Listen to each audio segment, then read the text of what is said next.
Assalamualaikum warahmatullahi wabarakatuh. Sebelum kita mulai pelajaran pada kesempatan kali ini, kita berdoa terlebih dahulu, memohon kepada Allah Subhanahu wa Ta'ala supaya kita senantiasa mendapatkan rahmat-Nya dan mendapatkan ilmu yang bermanfaat dan barokah. Ala hadhihi niyah wa ala kulli niyatin salihah. Al-Fatihah. A'udzu billahi minasy syaithanir rajim. Bismillahirrahmanirrahim. Alhamdulillahi rabbil alamin. Arrahmanir rahim. Maliki yaumiddin. Iyyaka na'budu wa iyyaka nasta'in. Ihdinas siratal mustaqim.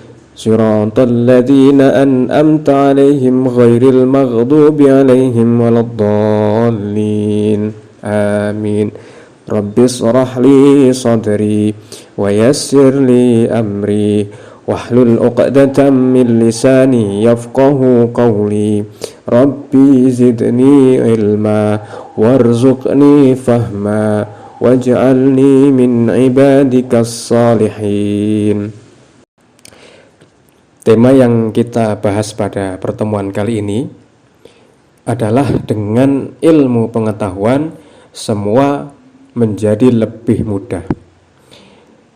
Ilmu pengetahuan ini kalau kita pelajari dalam Al-Quran termaktub dalam surat Ar-Rahman ayat 22 dan surat Al-Mujadalah ayat 11.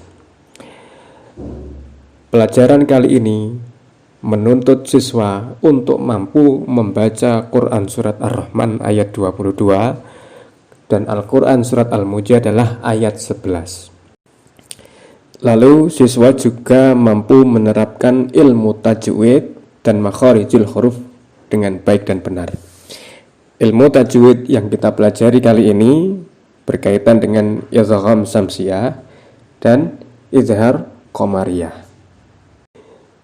Memulai materi yang pertama, kita awali terlebih dahulu membaca Al-Quran surah Ar-Rahman ayat 33 dan Quran surat Al-Mujadalah ayat 11. A'udzu billahi minasy syaithanir rajim. Bismillahirrahmanirrahim. Ya ma'syaral jinni wal insi in istata'tum an tanfuzu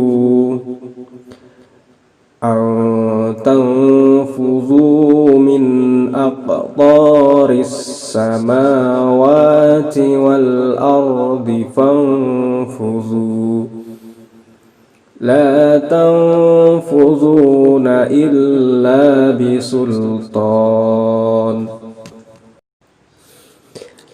Bismillahirrahmanirrahim.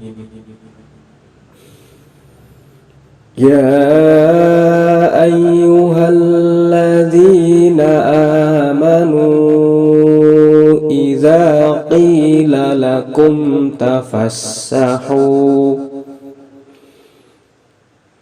tafassahu fil majalisi fafsahu yafsahillahu lakum wa idza qila shuzu fanshuzu yarfa'illahu alladhina amanu minkum walladzina utul ilma darajat wallahu bima ta'maluna khabir.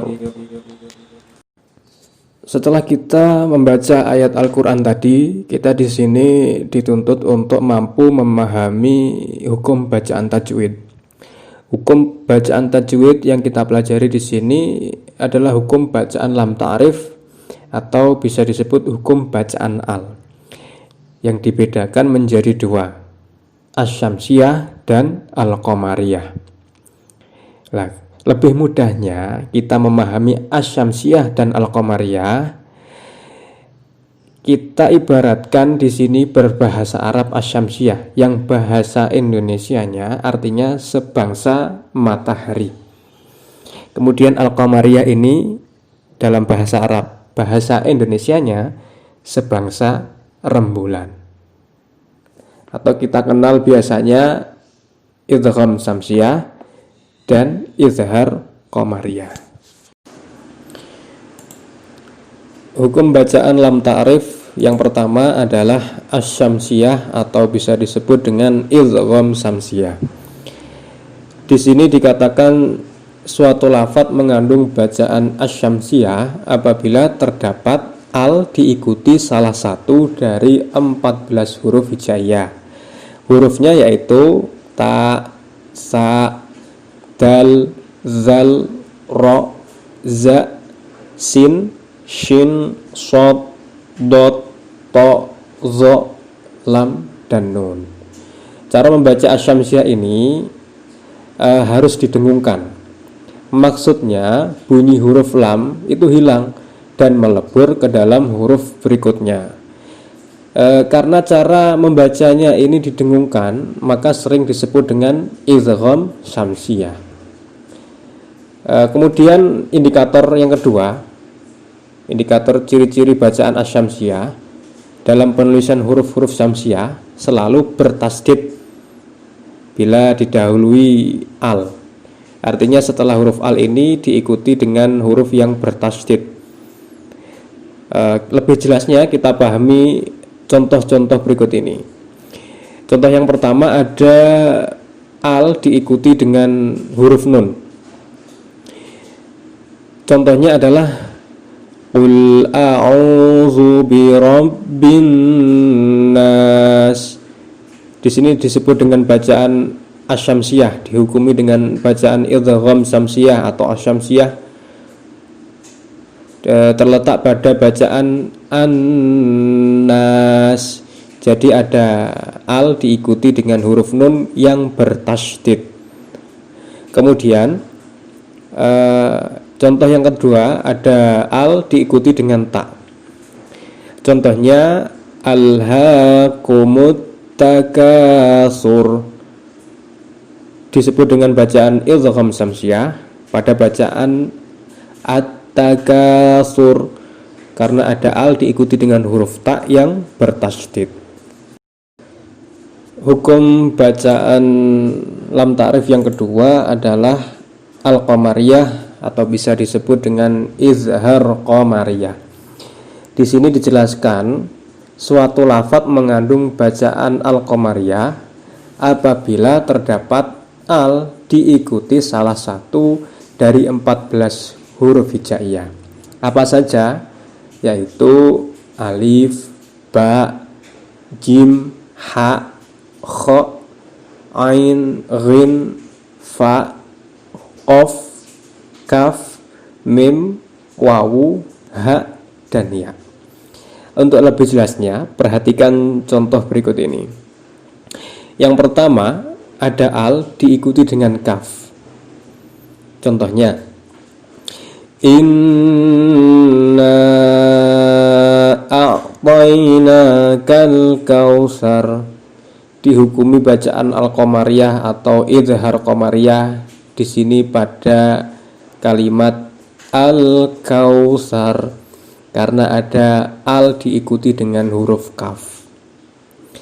Kemudian contoh berikutnya ada huruf al diikuti dengan mim. Contohnya narullahil muqadah.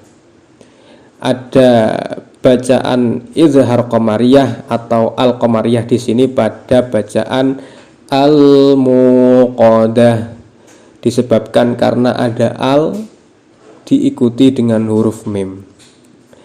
Maka disebut atau dihukumi bacaan al-qamariyah atau izhar qamariyah. Sekarang ini penting untuk kita pahami bersama yang membedakan antara al-qamariyah dan asy-syamsiyah. Kalau al-qamariyah itu tidak ada tasydid di sini.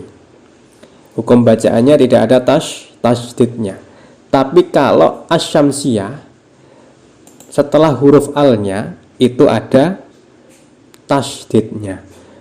Maka yang membedakan al-qamariyah dengan asyamsiyah terletak pada setelah huruf al ada tasydidnya atau tidak.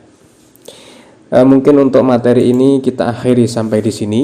Kurang dan lebihnya mohon maaf. Wallahul muwaffiq ila aqwamit thoriq.